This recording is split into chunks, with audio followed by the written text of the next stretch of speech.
told among glasses of mead in a hall that is lit by beautiful candlelight. Those were real days, man. I was like, the early 2000s. I was like, I don't think I should share this photo because I'm just holding I'm holding this random guy upside down. You really shouldn't, because that guy, it's 2019. People are real litigious these days, man. They might try to get at you. And I'm very mad, Norbert. So I held the darts record on the dartboard at Road King while I was there. Say word. Really? And Niall, one of our people that we knew when we were out there, after I left. Legendary Niall, yes. He said he spent like 2 months there every night just trying to. So every night he honestly, like, he didn't cheat, but he was there for about 2 months, almost every night, pouring money into that machine, playing by himself to beat my record. There it is. That's terrible. There it is. Listen, we all have standards that we try to best, man. There it is. You know, he's probably, you're the best around. He's listening to that while he's throwing darts at the board. Nothing's going to ever keep you down. He's a crazy guy, man. So I think I brought out the best in Niall. You did. This is what you do to humanity with your podcast. I leave, and then he just wants to beat my record. And then he sent me a picture. You're living your best life. He sent me a picture, Norbert. Say word. What was the score? Oh, man. It was 10 years ago, dude. Oh, fair enough. Man, but he sent me a picture. That kind of killed me. All right, a couple of IPAs. Yeah, I'll forget about those. Yes, sir. All right, let's finish up these questions we got. I'll give you a couple. Who did it better? So this is from William Francis. And who did it better? They Live or the South Park episode? Okay, listen. There was a lot of marijuana in college when South Park first came out. And after college and the marijuana ended, me and South Park ended. So I'm going They Live. So it's that simple. I haven't watched South Park in a very long time. I don't know anyone who's still watching South Park. Like, what? I do say, I don't even know if I saw that episode, but remember that episode where, like, somebody was making up all these conspiracy theories, and I think Stan was like, really? I still say really a lot. The only way I would be controversial, right, and to get clicks is that South Park brought They Live back into the national conscience. Did they? That's too bad. I mean, it's good that people watch it, but South Park. Well, a lot of stoned college students saw it and went, "Whoa, what is that from?" And then they did their dial-up internet, or if they were rich kids, they had the better stuff, and they went, "Oh, that's from They Live. Whoa, let's watch it." Right? And then they watched it that night stoned, and they're like, "This is amazing." So They Live. The fight's always the best. But the South Park. So was that the Jimmy fight? Yeah. Yes. Yeah. Okay.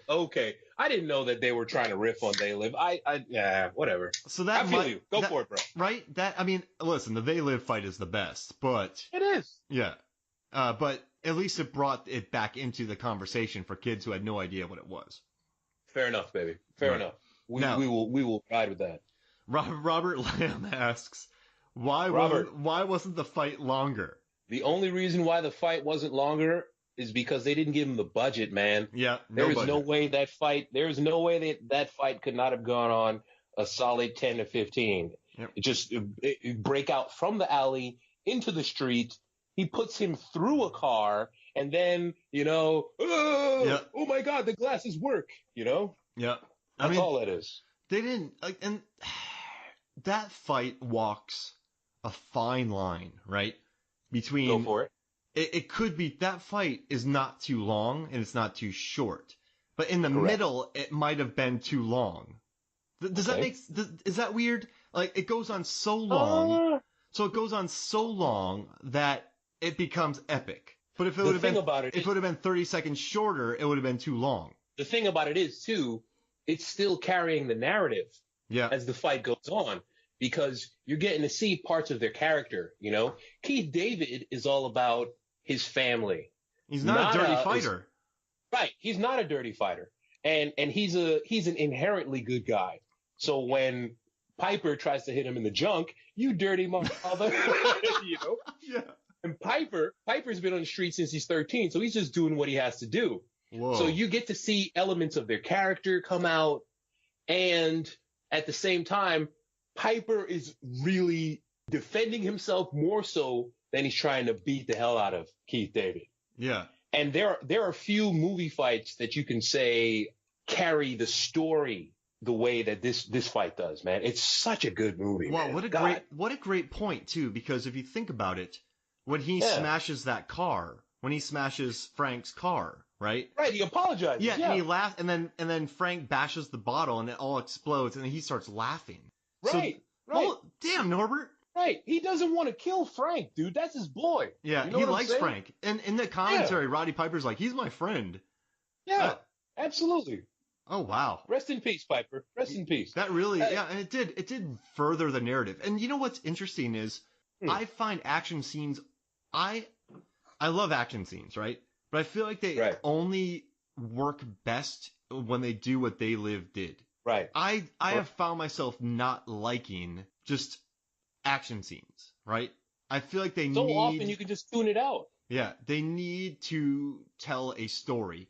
And that's why I keep going back to Descent, but I think that tells a story. Because you learn a lot about the people in the process. Correct, man. Right. Characters exposed in the fight of They Live, man. Characters exposed, you know? Even when Frank helps him up, you know, I told you I didn't want to be involved. Bang. Yep, and he punches him. Trying to keep his he's trying to keep his he doesn't know about the conspiracy. So to him, it's still, I need this job. I believe in America. You follow the rules. We can eventually get by, you know? And I have a large Canadian man fighting me now. Exactly. You know what I mean? That is such an underpinning of the first act of this movie, man. If you just keep your head down and work hard, you can eventually succeed, man. This is why so many people, even today, necessarily want billionaires to be gone, because maybe I can be a billionaire or a millionaire too. It's in there in that movie, man. Yeah. It's in there. You know what annoys me? Brilliant. Two things. One thing I love. Keith David works the jab beautifully. Yes, he does. Jabs are underrated, and his jab is beautiful. And also it annoys me that if I ask somebody nowadays, who do you think would win? Hobbs and Shaw, Jason Statham, and Dwayne Johnson against Nada and Frank, Keith David, and Roddy Piper. They would be like, oh, Hobbs and Shaw. This is crap. I'd be like, listen, youngin'. No, we don't believe you. Listen. Roddy Piper and Dwayne "The Rock" Johnson, wrestling-wise, I would say that they're pretty much on the same technical level. Yep. And no one's done more matches than Roddy Piper, maybe Ric Flair. No, not at all. Yep. And Jason Statham's an Olympic swimmer, period, point blank, okay? He's not winning a fight against Keith Bomba Clot David, no boy. Blood Clot, no boy. At the same age, Keith David would jab him to death. Just biscuits. Are you kidding me? Did you see the combos they were throwing at the beginning of that fight? They were throwing combos. They were throwing punches and bunches. Yeah, man. They would Nick Diaz, the Hobbs and Shaw. They would just keep landing combos. And the footwork. Keith David had footwork and jabs and combos. Listen, Keith David kept his head on a swivel. Yep. He was bobbing and weaving. Yep. And he pulled out a wrestling move or two during the fight. He was just unlucky to fight a massive Canadian who fought with street rules since he was 13. Just a man who was chiseled out of stone, who managed to avoid his father's razor blade as he was going back and forth like he was sawing a little tree. You can't beat up a guy like that, but he did. That scene where he picks up Keith David, I know Keith jumps with it, but he held him up there for a while, and Keith David's a heavy dude. Listen. This was the pinnacle of fight choreography in 1988, man. You weren't seeing anything like that, okay? Not Seagal, not Schwarzenegger, definitely not Stallone. Stallone was just doing still the Rocky thing where he just stands there and gets punched in the face 1,000 times. You know, they practiced that fight in John Carpenter's backyard. Nice. Yeah, they did for weeks. And I'm sure he's got footage. And they based it on The Quiet Man, that massive John Wayne fight in The Quiet Man. So Carpenter's like, I want a Quiet Man fight, but I want it with this movie. And they had Roddy Piper, Keith David, and Let's see. Oh man, I got his name right here. The guy who played every single one of the dead creatures, Amada, the stunt coordinator. Ah, yeah, nice. So all the aliens he plays, and Nice.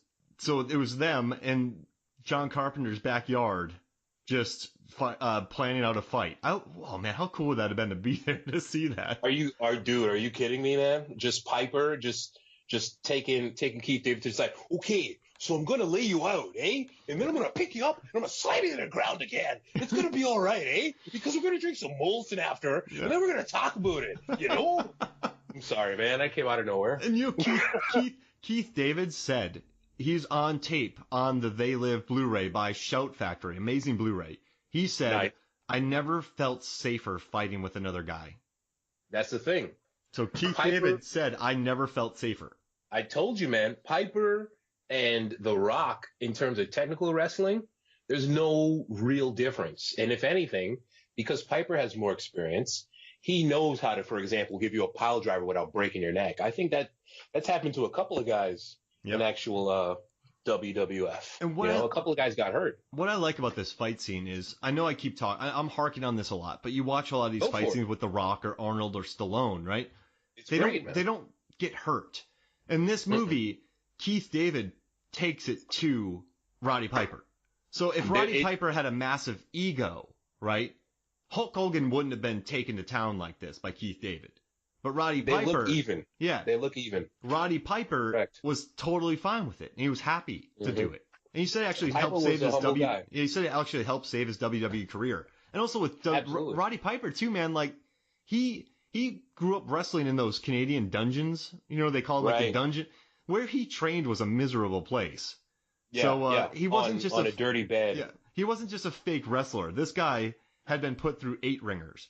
Yeah, absolutely. Yeah. And the Stu Hart dungeon. Yeah, from, that's what it is. Owen Hart, right? That was where all the old Canadian guys got it done. Yep. And they were just in the basement on a dirty old mattress, just rolling around, you know. So we did a podcast about Ready to Rumble.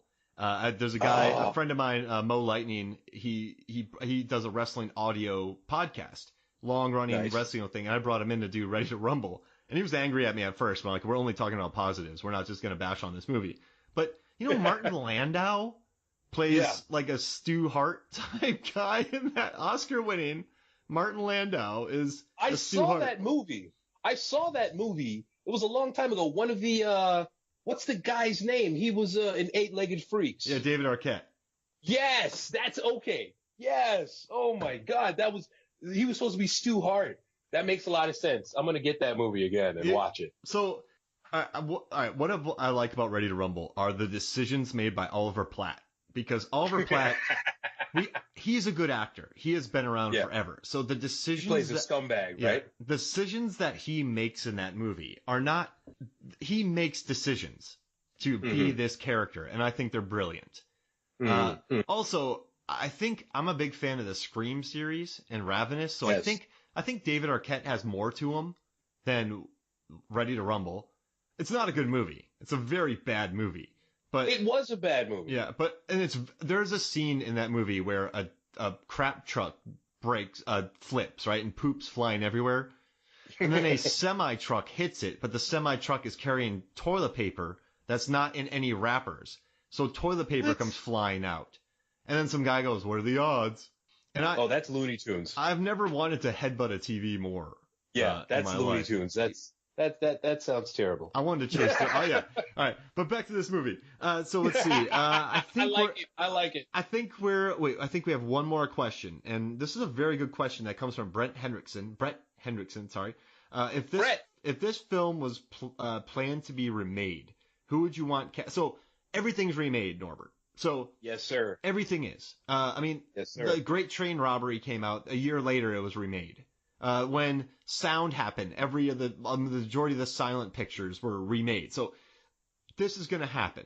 If this film, it couldn't though because of cell phones and all. Well, it could be because of today. Yeah, but I just want to talk about the actors. Okay. Who would you want casted in it, minus Kurt Russell or Dwayne Johnson? So we got to cast Nada, and we have to cast Keith David. This is the thing, man. I mean, keep it real, Mr. Hoffmeyer. Who amongst the Hollywood greats now has that